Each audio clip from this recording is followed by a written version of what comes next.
Hello my friends! Today I wanted to show you my new tutorial, so flexible, for this bracelet, which is called so flexible because it is flexible. Again, this is a low budget production, no money for makeup or teams or whatever, it's all me. I made 5 kits for this tutorial that you can find in my shop, and also you can find a free pattern to print out in English and in German. But first, little cookie and some coffee for beady power, and now we can get started. Get your beads. For this bracelet you need 3mm round beads, Mobi duo beads, 4mm fire polished beads and size 11 seed beads. I used 1G for this bracelet, but you can also take a thin fire line, like 6-pound fire line, for example. First, you string 4 size 11 beads. We start with the base. The base is a frame of equal units. I show you how to make these units. So after stringing these 4 beads and making them a circle, you will add 1 size 11 after each of the 4 beads. As you can see in the little drawing to the left, which is the same drawing like in the printable instructions, you will add 1 of these beads after all of the 4 beads. In the end, you will exit from 1 bead added in this second round. This is one of the outer beads. The outer beads are always the connective beads, and the center beads are the beads you're starting your unit with. So for the next unit, you just string 4 beads, 4 size 11 beads again, pass again through the bead you were exiting from, and now you have 3 gaps. The first position is already occupied by your starting bead. You have 3 gaps where you each add 1 size 11 as you did before. And after that, when you've added the last bead, you will continue from the middle bead that you just added at the tip. And now we speed this up a little bit and make 5 units in total. Once you made 5 units, we will make a turn in a right angle and continue from the side of the last unit. So not of the end of the last unit, but from the side. Also here we take an outer bead, and the next unit is made exactly in the same way like you did it before. Actually, like in right angle weave, you can make always a turn in a right angle to proceed this stitch. So we add this unit to the side, and then you will see when you continue here from this last unit, you have a short strip and you can continue with a long strip. So also here we speed this up a little bit. The beady magic goes on. And here I made a strip of 37 units in total. That matches for my wrist, so it's an 18.5 centimeter bracelet in the end. After you made your long strip, again you take a right angle turn and make another short strip of 5 units. And then you make another long strip on the other end. Okay, you got me. I have someone doing that for me while I'm drinking coffee. Okay, here's my long strip. And the last thing we have to do is to join the end of the long strip to the beginning unit. So this is easy to zip. You just string your 4 center beads in the first step.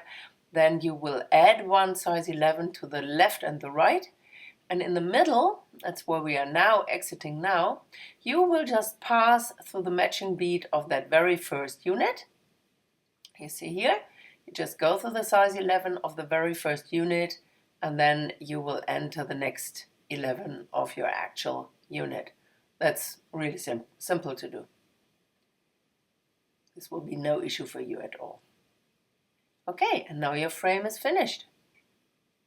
Let's get started with the embellishment. To start the embellishment, you will have to exit from the size 11 that's between the first and the second unit of your short strip. You will end towards the center of the bracelet, not to the outside. So here we string a round bead, 11, Mobi Duo, 11, Mobi Duo, 11, Mobi Duo, 11, round bead. The important thing is that the Mobi Duos are with a flat side towards the end of the bracelet. So when you enter the Mobi Duo at the lower hole, the flat side has to show to the end. You will see it in a bit. I will put the beads down again so you can see it better. So you see them hanging here, and the flat side is in that direction. Now you will pass through the bead that is between the 4th and the 5th unit of that beginning strip. And to provide a better tension, it's good to pass once along these beads of the unit at the end. This is a little bit more work to do, but you will appreciate it in the end because it makes the tension of the whole piece way, way better. And you don't have to hold your thread tight all the time. I'm sorry for the camera situation here, but it's really tough to bead and check the camera at the same time.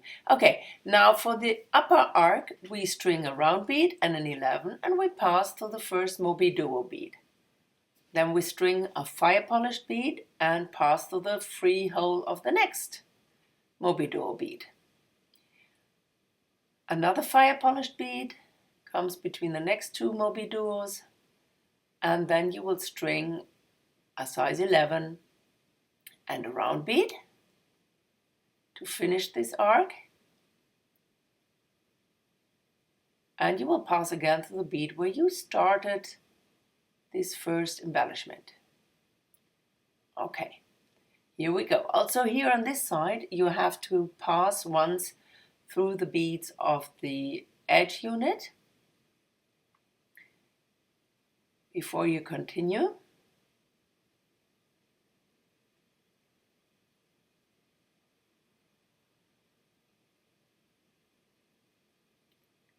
It takes a bit of time, but it's worth the effort, as I said.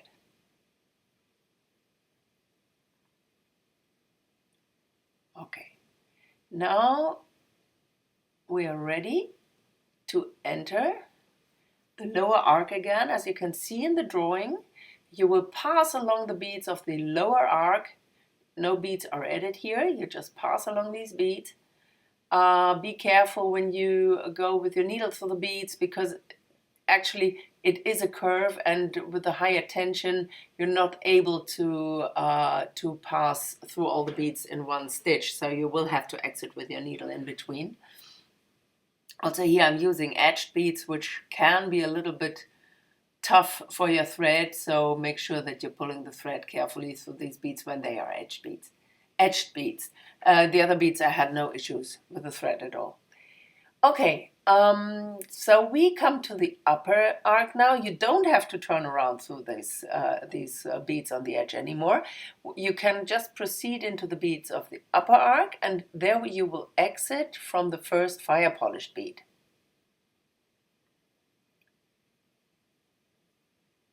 Okay, here we are. Now you string 111 round bead and an 11. And you will skip the Mobi Duo in the center and just pass the following fire polished bead. Now you have to push this round bead a little bit in position that the thread is not visible. Usually I can either pull it in or I straighten it a little bit with a needle to put it in a horizontal position. Sorry. So then you pass through the rest of the loop of the arc, and here we are. This is your first embellishment component, and the others are made exactly in the same way. So from now on it gets a bit boring. Now you proceed along these beads of the first two units, as you can see it here in the film.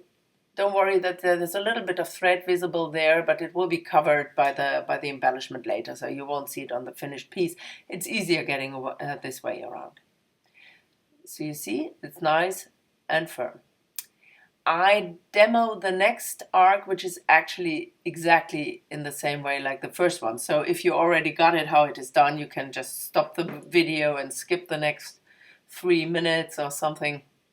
So also here you pass through the bead of the edge after you strung the first row of beads.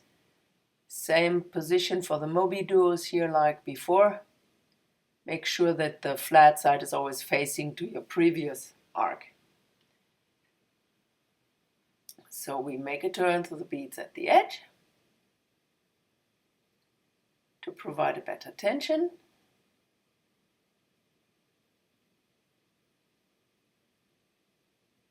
And then we add the beads for the upper arc.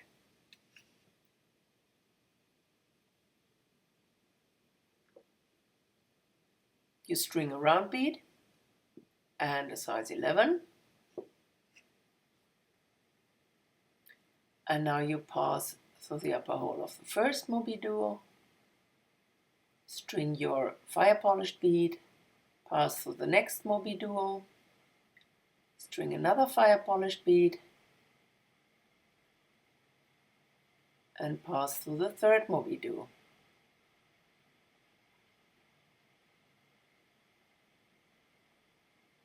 By the way, these beads are called after Moby Dick because I thought they look a little bit like a whale from the side. So if you want to make any jokes about this name, be careful. This name was created by me. Not the bead. The bead was not created by me. Just the name was my idea. Okay. Now, again, here on this end, we have to maneuver through the beads of the edge.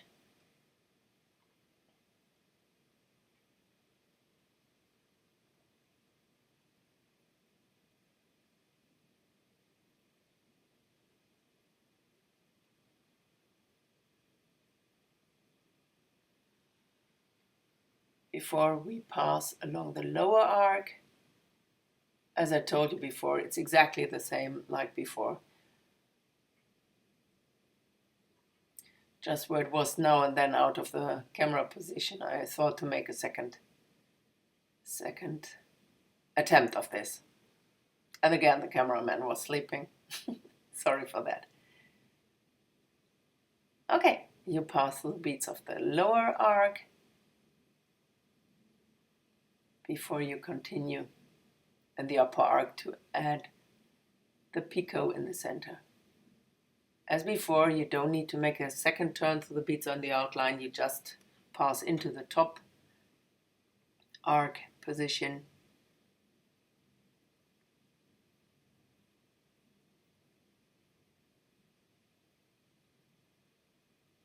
and add the picot here. String your 11, round bead 11.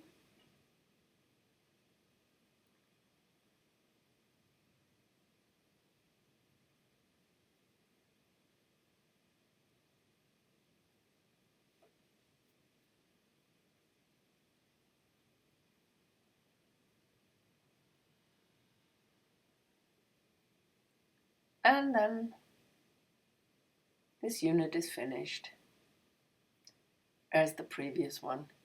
And you can see already that they are quite sturdy. So that's making the whole shape of the bracelet. You see? Now you will add these arcs between all the pairs of units, opponing. Make sure that you don't skip a unit accidentally. I speed it up a little bit. That's my magic beading skill. Oh, now you got me again. I'm having coffee while someone else is doing that work for me. But, well, that's the thing when you're a boss. And you see, here we go. It's already finished. The whole thing is covered. Now we just have to add the clasp, and these clasps from Clasp Garden, they really fit perfectly into the 3 center units. You see, that's what I love most about the bracelet, that it's really so flexible. Better don't wear it, just use it for playing around, you know. Okay, now we add the clasp. Also here I have to apologize a little bit for the camera situation, but I think you can get it. You exit from one of the 11s here, of the 3 middle units, go through the clasp loop, string a size 11, go back through the clasp loop, and again through the size 11 you were exiting from. I also made a separate video tutorial about attaching a clasp, so you can also have a look there. So you do this in all the 3 loops. Proceed to the middle loop, the middle 11, middle unit, and then again pass through the loop of the clasp, string 111, pass back through the loop of the clasp, and then again through the bead you were exiting from, pull it tight, and then you do the same thing on the last unit. I usually do this with double thread, but with double thread the disadvantage is that you tie more knots here and the thread is a little bit stubborn. So the alternative is to make it with single thread, but then you have to pass again through all the beads of this step.